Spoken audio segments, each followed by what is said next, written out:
Esteja absolutamente certa, pois, toda a casa de Israel, de que a este Jesus que vós crucificastes, Deus o fez Senhor e Cristo.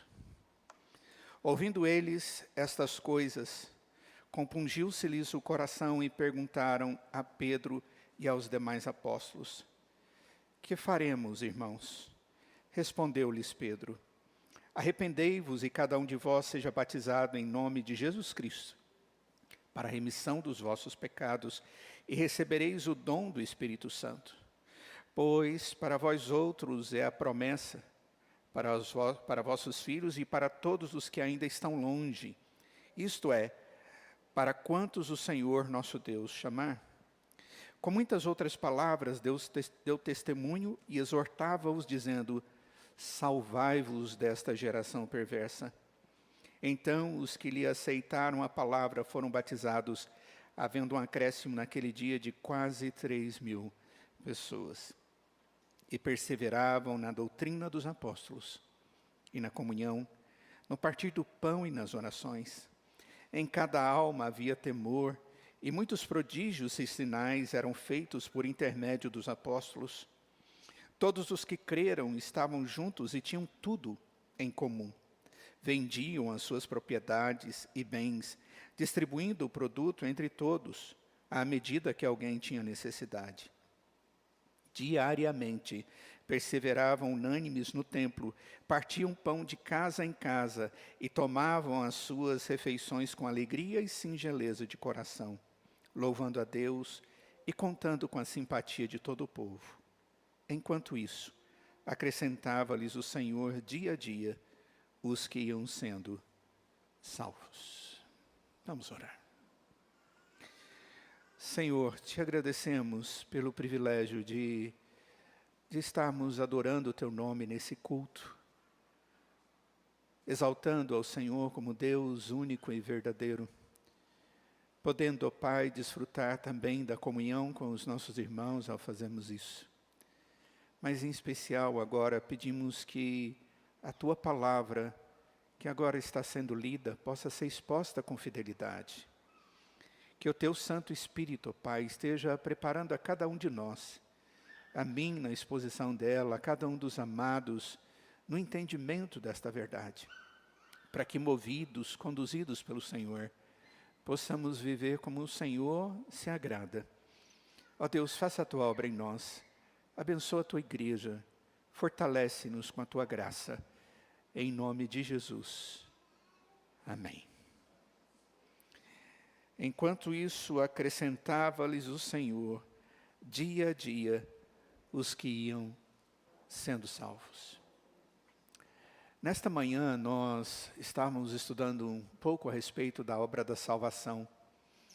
E uma das coisas que foi importante para nós no entendimento é que a obra da salvação, ela é, antes de mais nada, um ato gracioso de Deus a nosso favor. E que a palavra do Senhor é o instrumento que Ele usa para nos conduzir à sua intimidade. Na medida em que Ele abre o nosso coração, nos dando um coração agora sensível à sua verdade, abre os nossos olhos espirituais para que possamos vê-lo como Ele é, como Deus único e verdadeiro. Abre as nossas sensibilidades para que percebamos que somos pecadores e necessitados da misericórdia de Deus. Mas também abre os nossos olhos para que possamos, ao ler a Escritura, ver que Deus, na sua graça, nos dá salvação através de Jesus. Tudo isso fica muito claro na relação entre o que Deus revela na sua palavra e aquilo que Ele tem reservado para nós. Deus revela tudo aquilo que Ele é e o seu querer, a fim de que sejamos salvos e possamos viver para Ele, com Ele e segundo a sua graça. Mas a grande pergunta que eu gostaria de lançar para nós hoje é: qual é o propósito de Deus ao agir favoravelmente à sua vida e à minha vida? Por que Deus nos dá a sua palavra? Por que Deus nos salva? Qual o propósito que Deus tem na sua vida como servo dele? Ele te chama assim, servo dele. Ele sendo o seu Senhor. Qual o propósito que Deus tem para a igreja? Que é o somatório das pessoas que amam a Cristo e conhecem a Jesus como seu Salvador. Nós estamos aqui porque Deus, na sua graça, nos convenceu a estarmos na casa dele, para adorá-lo e para ler a Escritura, e para agirmos como igreja. Esse texto nos mostra uma igreja. E essa igreja é uma igreja extremamente especial, a igreja que nasceu em Jerusalém. Jerusalém se tornou, pelo propósito histórico que Deus tinha para aquele lugar, e até mesmo para o cumprimento da promessa do Redentor que viria, Jerusalém se torna o centro do início do cristianismo. E ali surge uma igreja, a igreja de Jerusalém. Quando a gente fala a respeito de Jerusalém, eu fico pensando nas pessoas daquela época. Ali naquele lugar, eles tiveram a oportunidade de verem a Jesus. De verem ele crescendo no seu ministério naquela região. Naquele lugar, Jesus pregou o Evangelho. E multidões ouviram o Evangelho. Naquele lugar, o Senhor Jesus fez muitos milagres. E as pessoas viram a demonstração do Deus verdadeiro com poder. Deus, naquele lugar, permitiu que Jesus morresse. Mas naquele lugar também, Jesus ressuscitou. E naquela cidade, as pessoas viram tudo isso. Foi naquele lugar que Jesus chamou os seus discípulos e os envia e diz que eles deveriam proclamar o Evangelho a toda criatura. E é exatamente no meio desse contexto que o povo começa a ser formatado pelo Senhor como povo de Deus. E Deus havia dado uma ordem para eles, isso está bem claro no final do Evangelho de Lucas, e a proposta de Deus é, olha, vocês aguardem, porque uma promessa tem que se cumprir. Tudo que se referia a Jesus já havia se cumprido. Mas Jesus havia dito, no Evangelho de João fica bastante claro para nós, a partir do capítulo 14, de que ele deveria ir ao Pai, para preparar lugar para nós nos céus. Mas ele também deveria ir, para ele enviar o Consolador. Como aquele, o Espírito que haveria de qualificar a igreja para ser igreja. Para proclamar o Evangelho. Para viver o Evangelho. O Espírito que é o próprio Deus que viria como aquele que nos identificaria como igreja. E é exatamente assim que essa pequena igreja inicial, aproximadamente 120 seguidores de Jesus, estavam reunidos em Atos dos Apóstolos, capítulo 2, aguardando o cumprimento da promessa da vinda do Espírito. E o Espírito veio. E quando isso aconteceu, se nós observarmos bem aqui o texto, nós vamos ver que aconteceram coisas impressionantes. Como, por exemplo, logo depois o texto diz que alguns falaram em outras línguas, houve demonstração de poder naquele lugar, e houve algo especial, a partir do verso de número 14 do capítulo 2, que é o discurso de Pedro. Que na verdade é a mensagem, o sermão de Pedro. Aqui fala discurso, mas é ele citando partes da Escritura e explicando o que estava acontecendo. E ele diz para eles, olha, tudo isso que está acontecendo já estava previsto. E o que ocorreu é que o Espírito veio sobre a igreja, como cumprimento da promessa. E ele veio para testificar a respeito de Jesus. E ele fala a respeito de Jesus. Ele diz, olha, os romanos o mataram através das mãos de vocês, judeus. Mas o texto diz que Pedro continua pregando até chegar no verso de número 36. Onde começamos a ler, onde o texto diz assim, esteja absolutamente certo, pois toda a casa de Israel, de que a este Jesus que vós crucificastes, Deus o fez Senhor e Cristo. A única coisa que Pedro fez foi cumprir aquilo que Jesus havia determinado. Testemunhem a respeito de mim. Evangelizar, irmãos, é falar de Jesus. Testemunhar a respeito de Jesus. E foi exatamente isso que Pedro fez. E ao final, depois de tudo aquilo, ele diz para eles: olha, esse é Jesus, o Cristo, aquele que vocês crucificaram. Aqueles que vocês não queriam ver como Deus, como Senhor sobre toda a história. Vocês o crucificaram.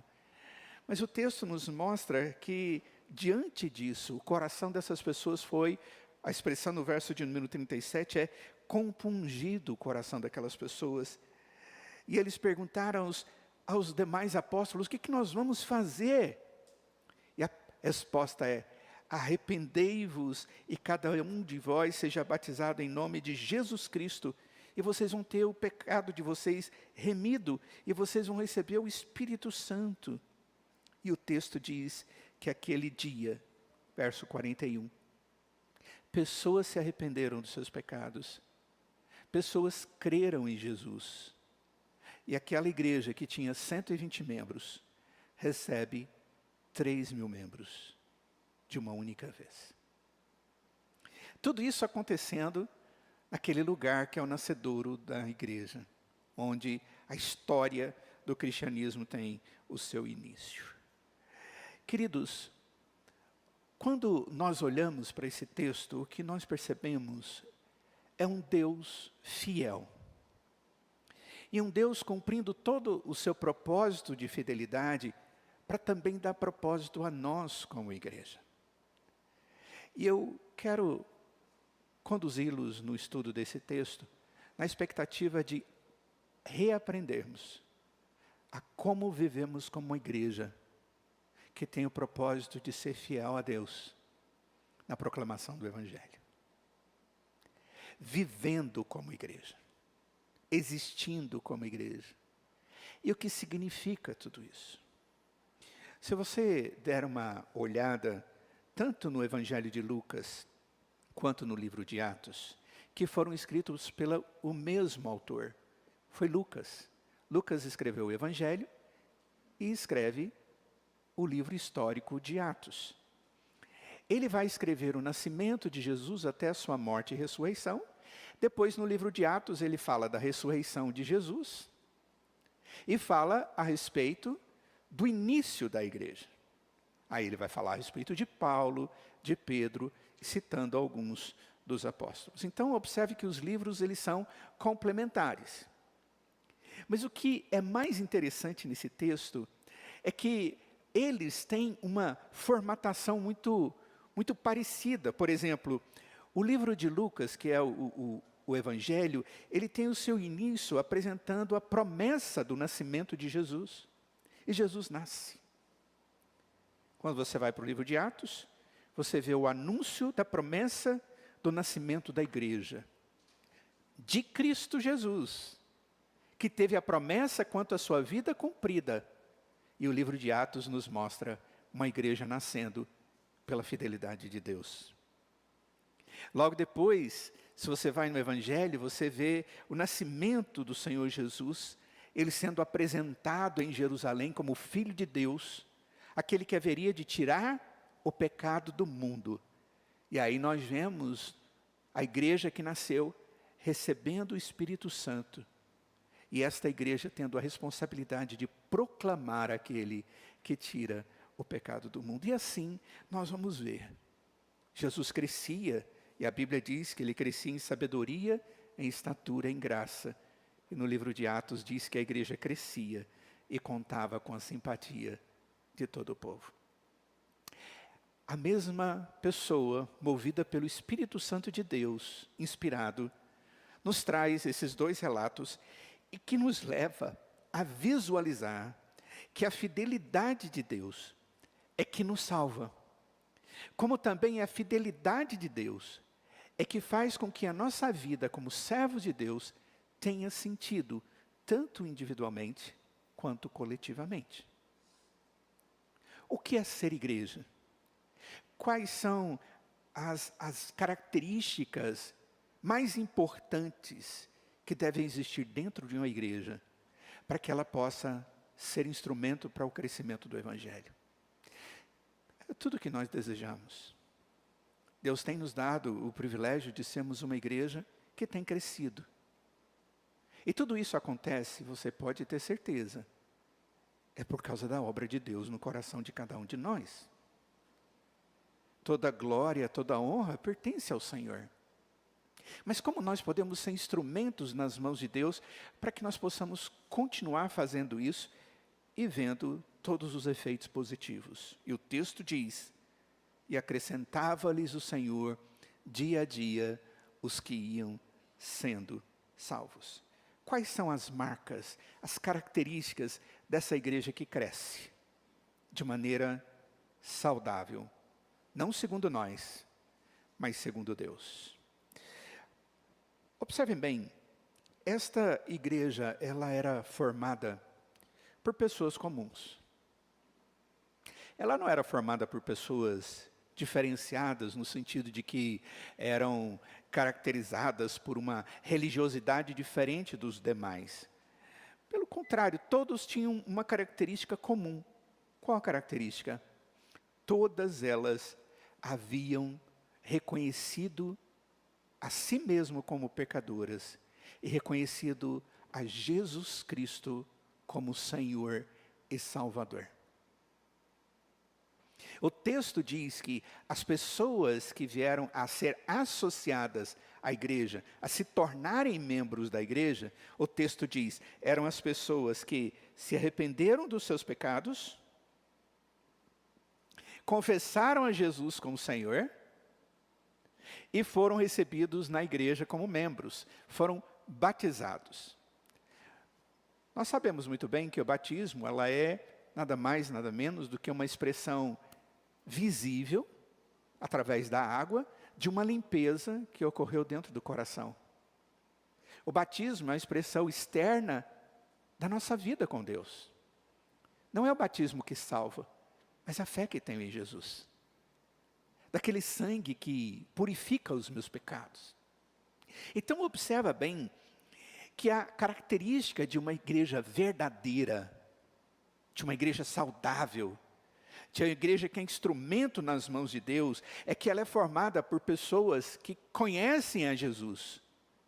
E têm a Jesus como seu Senhor e seu Salvador.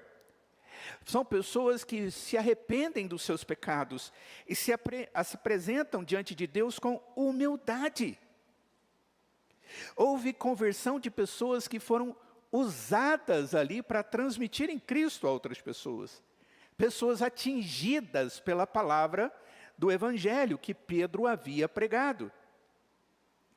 Como nós devemos, como igreja local, que somos uma igreja local, Igreja Presbiteriana Vida, trabalhar para que nós possamos ver o crescimento do reino de Deus aqui nesse lugar, nessa região da cidade. Atingimos pessoas que precisam de Jesus nesse lugar. Nós precisamos, antes de mais nada, termos convicção de qual é a relação que nós temos com Deus, individualmente e como igreja, institucionalizada. Eu tenho que entender se eu realmente tenho sido um cristão verdadeiro. Se eu, em algum momento da minha existência, já olhei para o alto e vi o Deus Santo e reconheci a minha pequenez e me humilhei diante da sua presença. Eu tenho que ser suficientemente humilde para reconhecer que sem Deus eu não tenho esperança, eu não tenho vida aqui e não tenho vida eterna. A não ser que Deus haja a meu favor, e a não ser que pela graça e a ação do Espírito Santo de Deus, eu creia nele como meu Salvador. Para que possamos ver a igreja do Senhor Jesus crescendo, ela tem que estar sendo erigida por pessoas verdadeiramente convertidas. pessoas verdadeiramente transformadas e arrependidas. Hoje, como sempre aconteceu, nós vamos ver muitas pessoas meio que convencidas a respeito do Evangelho, mas não num convencimento espiritual, íntimo, de alma, mas é como se fosse um convencimento religioso. Existe uma diferença muito grande do convencimento religioso do convencimento espiritual. O convencimento religioso, querido, ele é formal, ele é legalista e ele não salva. Porque não existe religião que salva. Esta igreja, ela não tem essa função. A igreja não salva. A igreja fala do Salvador. Ela proclama e testemunha o Salvador. Mas a igreja, ela tem que ser formada por pessoas que foram salvas, que foram atingidas e que são agora instrumentos, como instrumentos de glória na mão do Criador. Nós precisamos ser pessoas que vivemos como crentes. Segundo esse texto, essas pessoas, elas tiveram arrependimento. E como prova do amor a Deus em seus corações, elas adoraram a Cristo. Elas tiveram suas vidas direcionadas para um lugar diferente daquele que eles tinham como objetivo de vida até aquele momento. Queridos, vivemos num mundo hoje onde muitos chamados cristãos são aqueles que definem as suas próprias vidas e a sua maneira de viver à luz daquilo que é conveniente a eles. E eu quero te dizer que o que é conveniente a Deus é que se torna conveniente, correto, justo, edificante, abençoador para a vida do cristão. O propósito de Deus é que deve fazer toda a diferença na nossa vida. Hoje a plantação de igreja tem sido confundida com uma organização de grupos, em metodologias, formado pessoas de diversas maneiras, mas segundo Deus, a igreja continua sendo exatamente aquilo que foi naquela época, o somatório daqueles que amam a Cristo, se arrependeram dos seus pecados e tiveram seus pecados perdoados pelo sangue do Cordeiro de Deus, que tira o pecado do mundo. E isso deve nos caracterizar, a ponto das pessoas olharem para a nossa vida e contemplarem a obra de Cristo em nós. Perceberem a diferença daquilo que Deus fez nas nossas vidas. No Salmo de número 106, o Salmo de número 106, no verso de número 8, diz o texto que, assim, mas Ele o salvou por amor do seu nome. Essa é uma expressão do salmista aqui, falando porque Deus salva pessoas. E a primeira coisa que o texto diz é que Ele nos salva por amor dEle mesmo. É como se Ele estivesse dizendo, olha, Ele nos salva por Ele, para a glória dEle, ou para sermos para Ele e para a exaltação dEle. No verso de número 12 diz, e então creram nas suas palavras e lhe cantaram louvores. A igreja verdadeira, formada por crentes verdadeiros que foram salvos por um ato intencional de Deus, eles adoram a Deus, eles cantam louvores a Deus. E isso nos caracteriza. Louvar a Deus é cantar louvores a Deus. Adorar a Deus é ter uma vida que exalta o Senhor com toda a nossa existência, com tudo aquilo que nós somos, com todos os detalhes da nossa responsabilidade cristã. E isso nos diferencia. Não para que sejamos simplesmente diferentes, mas que possamos ser iguais. Diferentes sim do mundo, mas iguais a Cristo. Essa é uma realidade. A Bíblia nos fala de crentes que são identificados por essa obra de Deus em nós. E identificados quando estão dentro do corpo de Cristo, através do batismo. Uma outra coisa que o texto nos mostra claramente é que essa gratidão a Deus, por sermos filhos de Deus, deve ser uma atitude constante de um povo que reconhece a Deus como seu Salvador. Qual é a primeira coisa que você pensa quando você abre os seus olhos num novo dia? Posso te dar uma sugestão? Tenha uma atitude assim. Ao acordar, eu vou me lembrar que eu sou salvo pelo amor de Cristo Jesus. E eu vou agradecer a Deus por isso. E ao acordar e me lembrar, eu vou pedir a Deus para me habilitar a viver para a glória dEle. Se nós formos conscientes nisso, e fizermos de uma maneira simples essa atitude, certamente nossa vida será diferente.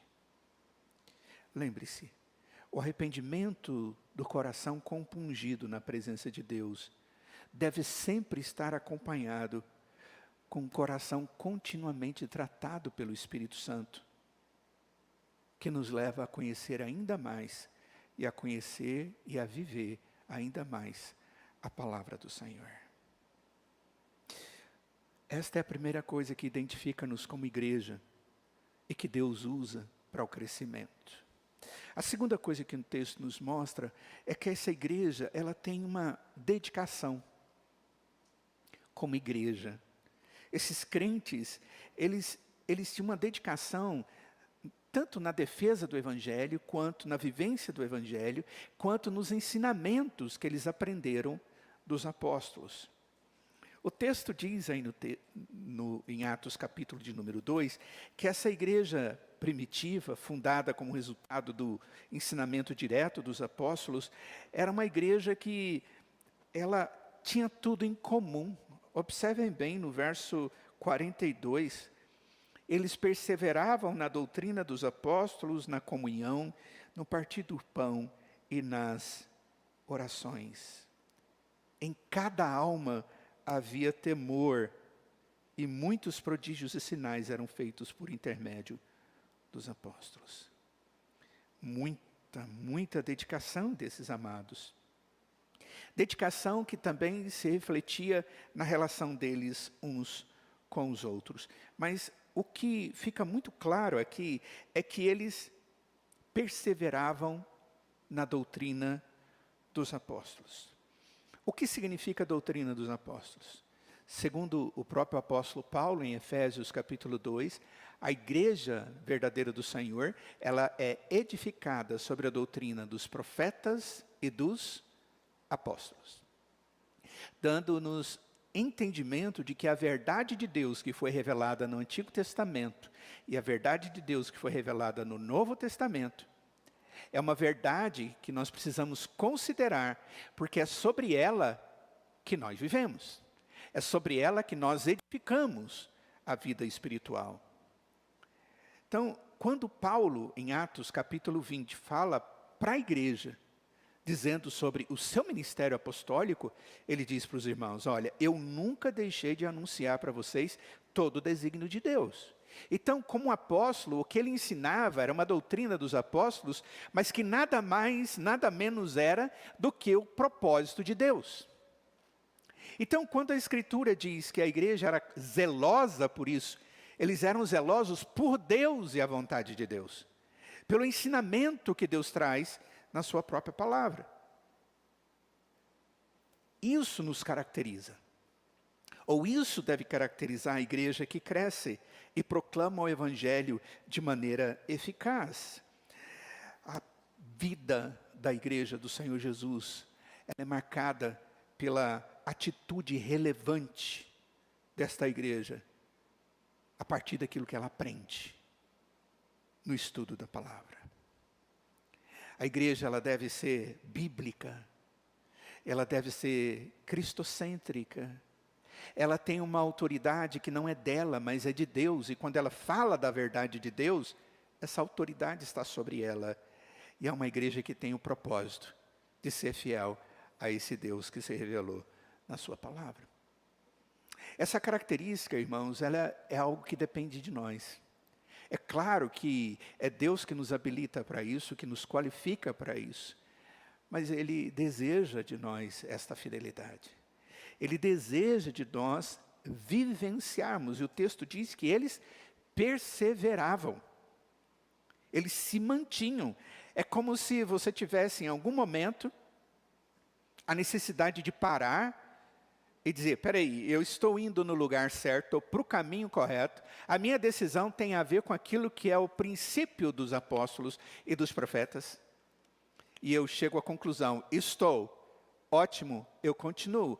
Ou, aqui não, aqui eu não posso. Eu digo, não, eu paro por aqui e vou então entender qual é o propósito de Deus revelado na sua palavra e ali eu vou viver. A igreja do Senhor Jesus, que é instrumento nas mãos do Senhor para o crescimento do reino, é uma igreja que persevera na verdade, defende a verdade e ensina a verdade de Deus. Queridos, Deus nos livre de sermos conhecidos por outra coisa a não ser isso. Por sermos salvos por Cristo e por vivermos como aqueles que defendem a verdade de Cristo. Só que o texto nos fala um pouquinho mais da característica da igreja. Observem bem, a igreja tinha algo aqui que chamava a atenção dos demais. O texto diz que eles contavam com a simpatia de todo o povo. Ou seja, as pessoas de Jerusalém não tinham a igreja cristã que nasceu ali como uma igreja estranha, uma igreja fora do normal, uma igreja que a gente não gosta nem de pensar, nem de passar na porta ou ter convívio com eles. O texto diz que as pessoas gostavam da igreja. E a igreja é o somatório dos crentes. E eu fico imaginando, por que disso? O que chamava a atenção das pessoas que não eram cristãs da vida dessa igreja cristã? Além disso que a gente acabou de falar, ser salva e conhecer a verdade, defender a verdade e proclamar a verdade. É o companheirismo, a vida entre os crentes. Quando eu me refiro à vida entre os crentes, eu me refiro à vida entre cristãos. Mais uma vez, não estão me referindo à igreja, mas o somatório daqueles que conhecem a Jesus como o Salvador. O que vem à sua mente quando você pensa em companheirismo cristão? A expressão comunhão, ela está usada aqui no texto. Comungar com alguém, ou ter comunhão com alguém, a expressão koinonia, descreve você compartilhar ou partilhar alguma coisa sua com o outro. Mas a koinonia, ou a comunhão, também aponta com o ato do outro fazer a mesma coisa com você. Mas o que você faz não depende do que o outro faz, e vice-versa. Mas ao mesmo tempo, isso promove uma edificação mútua. No verso de número 44, o texto diz que eles tinham tudo em comum. O que eles tinham até mesmo, eles vendiam para ajudar aqueles que tinham necessidade. No verso de número 46, o texto diz que eles tomavam as suas refeições juntos. Essas pessoas tomavam as suas refeições juntas. E o texto dá a ideia também de que eles agiam de maneira unânime. No verso de número 46 diz que eles eram unânimes. E alguns dizem que unanimidade é uma coisa tola. Já ouviram isso alguma vez? Que unanimidade é uma coisa tola. Bom, à luz da Escritura não é. Segundo a Escritura, a verdade só existe uma. Ela vem de Deus. E ela está revelada na Escritura. Então, quanto a Deus e a sua palavra, quanto ao cristianismo, existe uma única verdade. E a unanimidade existe em Deus, no seu querer e naquilo que Ele promove. Dentro do corpo de Cristo, uma das características que nós devemos buscar é a unanimidade. Unanimidade não significa diferença de opinião, mas unidade de propósito. Nós jamais vamos ter a mesma opinião sobre tudo, mas nós temos um propósito único, e o propósito é aquele que Deus revela na sua palavra. E a verdade, ela é única, como por exemplo, só existe um Salvador, a saber, Jesus Cristo, o Senhor. Essa é uma verdade única, não existe outra. Por mais que haja propostas religiosas ou de espiritualidades quaisquer, a salvação só existe na pessoa de Cristo Jesus. Eles eram ligados, esses crentes dessa igreja, uns aos outros, em resposta àquilo que eles viviam. O texto diz que eles oravam juntos. Eles eram unânimes em oração. Eles partiam pão juntos. Eles amavam uns aos outros a ponto de cuidar uns dos outros. Esse é o zelo que caracteriza a igreja do Senhor Jesus. Isso tanto de maneira interna, quanto de maneira externa. Paulo, quando escreve aos Gálatas, ele diz que os cristãos, eles são aqueles que devem cuidar uns dos outros, prioritariamente daqueles que são da fé, mas o texto diz que os outros também. Dando-nos uma ideia de que nós devemos amar as outras pessoas, mesmo que elas não sejam cristãs. Nós devemos ser instrumento na vida delas, mesmo que elas não tenham o mesmo amor por Cristo por nós.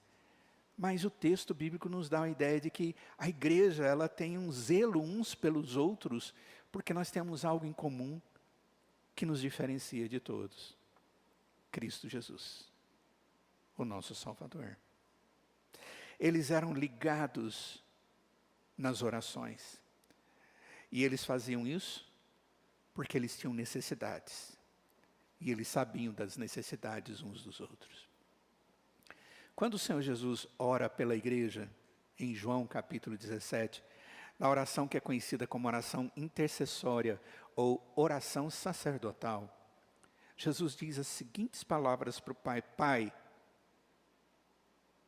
esteja com eles, a fim de que todos sejam um, para que o mundo saiba que tu me enviaste.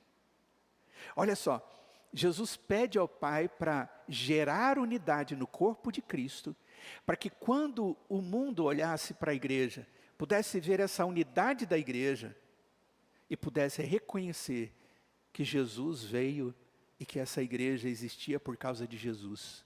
Quem sustentava e fazia essa igreja ser unidade, ter unanimidade, ser uma igreja onde um cuida do outro, é porque Jesus é a base disso tudo. Nós, amados, somos igreja, porque Deus nos fez igreja. Ele nos salvou. Esse é o Deus que tem cuidado de nós e tem nos dado a sua palavra. E a igreja, que é salva por Cristo Jesus, é identificada pelo batismo, pela limpeza que Deus fez no nosso coração, e é demonstrado publicamente. As pessoas sabem, eles são. Porque quando eles olham para nós, eles veem que nós amamos a Cristo, nós defendemos o ensinamento da palavra de Deus, a doutrina dos apóstolos e dos profetas. Nós não usamos a Escritura como pretexto para coisas erradas, mas para vivenciar o propósito correto de Deus. E por último, tudo isso que Deus faz é para que possamos viver em unidade, como corpo de Cristo.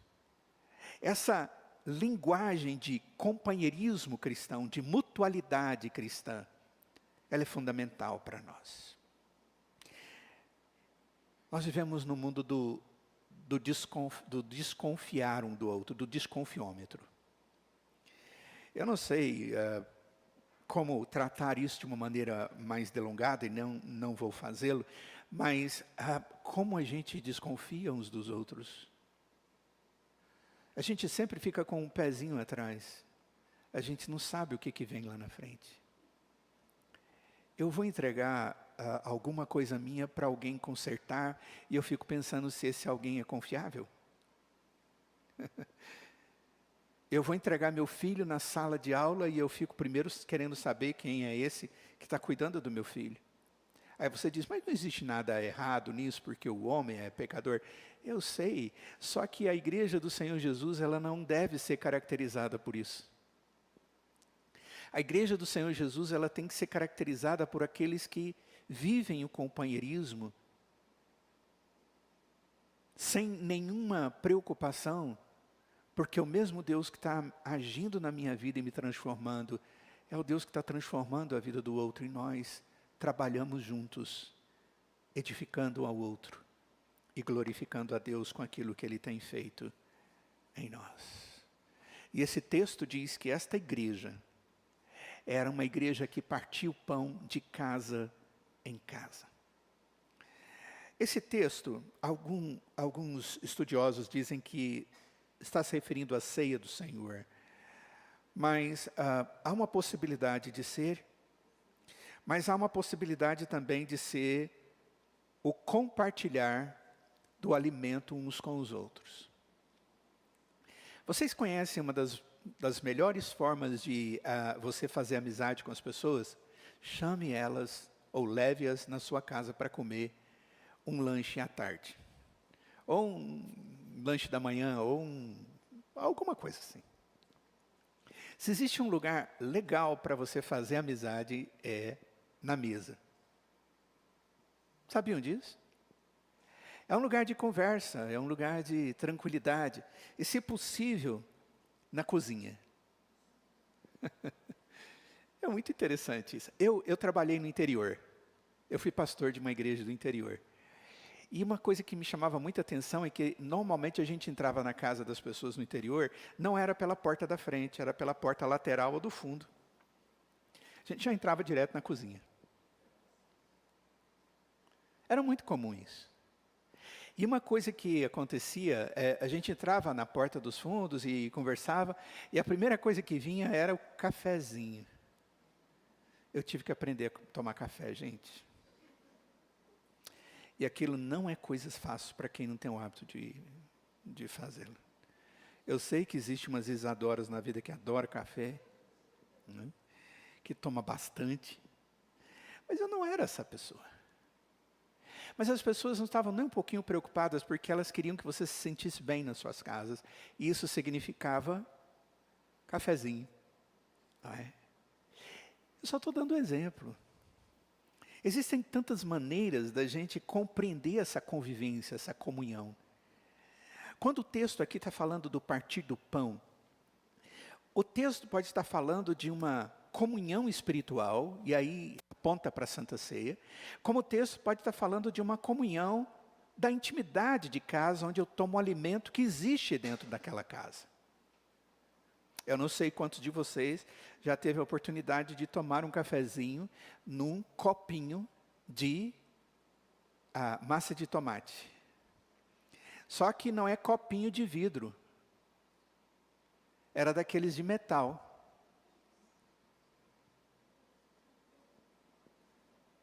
Os copinhos de vidro são mais recentes. Eu sou ainda do tempo que tinha copo de metal. Deus tenha misericórdia de mim. Contei toda a minha realidade. Mas eu tive a oportunidade de fazer isso. A pessoa, na simplicidade dela, dava aquilo que ela tinha.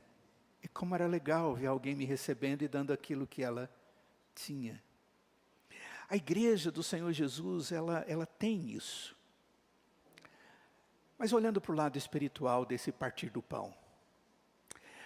A festa chamada Santa Ceia, que é um sacramento, ela está ligada à festa da Páscoa, que era realizada uma única vez por ano.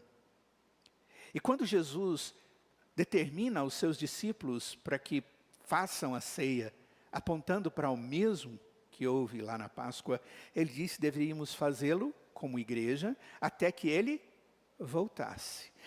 Isso dando uma ideia de koinonia, de comunhão espiritual entre a igreja e a igreja com o Senhor. E isso caracteriza a igreja do Senhor Jesus, sem sombra de dúvida. Uma igreja que cresce com saúde. E o texto diz também que, por último, é uma igreja que ora. Queridos, se existe uma característica que eu confesso que eu aprendi a admirar na Igreja Presbiteriana Vida, é a sua disposição com a oração. Durante o período da pandemia, mais sério da pandemia, aquele período inicial, nós todos, de uma maneira geral, os brasileiros, a população no mundo de uma maneira geral, nós ficamos amedrontados, assustados. Nós ficamos escondidos dentro das nossas casas. Nós não saímos para fazer nada. E a igreja deixou de ter convivência física. E aí nós ficamos sem saber como agir. E logo veio a ideia, vamos usar a internet. E vamos nos reunir. E qual era a reunião? A reunião principal era a reunião de oração. Eu me lembro que nós resolvemos fazer uma reunião de oração diária, de segunda a sábado. Fizemos isso durante meses a fundo. Irmãos, isso gerou uma convivência, uma comunhão, uma inter-relação entre nós como igreja, que eu nunca tinha visto, jamais tinha presenciado. Nós tínhamos necessidade, era aquele grupo que orava todos os dias, e que não era pequeno, era um grupo grande, para uma igreja pequenininha como nós éramos, era um grupo grande, era algo que, como se fosse indispensável. Que se um dia eu deixasse de participar, aquilo fazia falta. E eu sentia necessidade, não só por causa da minha vida, mas porque eu tinha a oportunidade de interceder por aquele que estava com necessidade, que estava doente, que tinha um parente doente, ou que havia perdido um parente. E todos nós estávamos vivendo uma situação semelhante. Mas como aquilo fez bem a nós. Em meio à desgraça, à dor, à angústia, ao medo, à frustração, à morte, à enfermidade. A oração foi um instrumento de Deus que nos fez igreja forte. Deus nos usou um como instrumento de bênção na vida do outro, e nós sentimos a responsabilidade. Era mais do que o prazer de estar ali, era o prazer de poder interceder por outra pessoa. A oração é isso. A oração é um reconhecimento da alma de que nós precisamos de Deus, da nossa dependência a Deus, de que sem Ele nós não temos expectativa.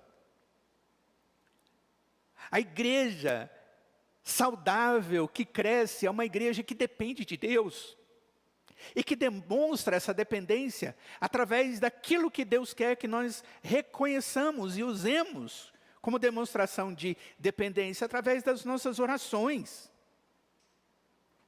Uma igreja que não ora é uma igreja petulante. É uma igreja que não reconhece sua dependência, sua fragilidade. Irmãos, reconhecer nossa fragilidade diante de Deus é tudo que nós precisamos. O apóstolo Paulo, ele diz que quando ele se sente fraco, é aí que ele é forte. Porque ele se fortalece em si mesmo, sem sombra de dúvida, não. Mas é porque nesse momento ele se coloca na dependência de Deus, que o fortalece. A oração, ela é exatamente esse ato de declaração ao Senhor. Ó Pai, eu não posso. Ó Pai, eu preciso da sua misericórdia e perdão dos meus pecados, porque sem o Senhor não perdoar, eu não serei perdoado. Ó Pai, a minha enfermidade, a enfermidade de alguém. As emoções do outro, os desafios profissionais do outro. Quando nós colocamos tudo isso diante de Deus, nós estamos demonstrando quem nós somos. Uma igreja que existe pelo poder e pela graça de Deus. E que continuará existindo pelo mesmo poder e pela graça de Deus. Irmãos, a igreja não funciona e não continua sendo quem ela é pelo seu próprio poder. Uma igreja forte não é uma igreja que tem muitas pessoas. Uma igreja forte é uma igreja que é verdadeiramente dependente de Deus e que é dirigida pelo Espírito de Deus e a sua palavra. Existem igrejas imensas, frágeis, formadas por pessoas não espirituais, por pessoas arrogantes, por pessoas que não se dão umas com as outras, que não honram a palavra de Deus e a doutrina contida na Escritura. Que o Senhor tenha misericórdia de nós, ó Pai. Esse Deus, é assim que nós temos que pedir para Ele. Tenha misericórdia, Senhor, porque tudo o que nós queremos é sermos uma igreja formada por pessoas convertidas pelo Senhor, marcadas pela sua graça, cheias do Espírito. Uma igreja que se dedica ao Evangelho, que defende e proclama o Evangelho. Uma igreja que vive o companheirismo, que cuida uns dos outros com aquilo que Deus tem nos dado. Uma igreja que vai às necessidades uns dos outros e vivemos a comunhão na espiritualidade, no partir do pão. E uma igreja que reconhece que ela iniciou segundo o poder e a graça de Deus e que ela vai continuar existindo na dependência do Senhor e expressando isso através das orações. Amados, que o Senhor nos faça essa igreja e nos dê a alegria de sermos essa igreja para a glória dEle. Vamos ler o verso de número 47 juntos. 2:47 de Atos. Leiamos. Louvando a Deus e contando com a simpatia de todo o povo, enquanto isso acrescentava-lhes o Senhor, dia a dia, os que iam sendo salvos. O reconhecimento do valor da igreja está intimamente ligado ao crescimento. A igreja que ela era tratada por Deus, abençoada por Deus, ela crescia. E as duas coisas vêm de Deus. Que o Senhor possa nos dar o crescimento como igreja, a partir daquilo que Ele tem feito na vida de cada um de nós. E que tenhamos a alegria de vivermos como esse povo abençoado. Nós vamos orar e eu quero convidá-los a ficarem de pé, para que possamos nos colocar diante de Deus em oração. Santíssimo Deus, nós somos muito gratos, Pai, porque a obra do Senhor que foi feita através do Teu Filho Jesus foi completamente perfeita e eficaz e suficiente para tratar o nosso pecado, para nos tirar, ó Pai, da morte e nos levar para a vida. Te louvamos, ó Deus, porque a obra do Teu Filho, ela nos dá a certeza da eternidade contigo nos céus. Mas te agradecemos também pelo privilégio, Pai, porque através da obra de Jesus, o Senhor nos converteu, nos salvou, para que possamos viver como igreja, ainda aqui, antes de irmos para a Tua presença eterna. E queremos pedir que o Senhor nos qualifique a vivermos como Tua igreja. Que o Senhor esteja nos aperfeiçoando como igreja, para que sejamos bênção na vida uns dos outros, para que possamos ser bênção na vida daqueles que também estão fora, para que possam olhar para nós e quererem conhecer o Salvador, o nosso Salvador, que é Cristo Jesus. Ó Deus, obrigado, porque a Tua obra que começou a ser feita em nós há de ser completada até que Cristo volte. Nós te louvamos por isso. Nós te agradecemos em nome de Jesus. E agora, amada igreja do Senhor Jesus, que o Deus da paz, que tornou a trazer dentre os mortos a Jesus, o grande pastor das ovelhas, que Ele nos abençoe e nos guarde e faça resplandecer sobre nós o seu rosto e nos dê da sua paz. No amor de Deus o Pai, na graça de Jesus o Filho e na comunhão do seu Santo Espírito, e que seja assim hoje e para todo sempre. Amém.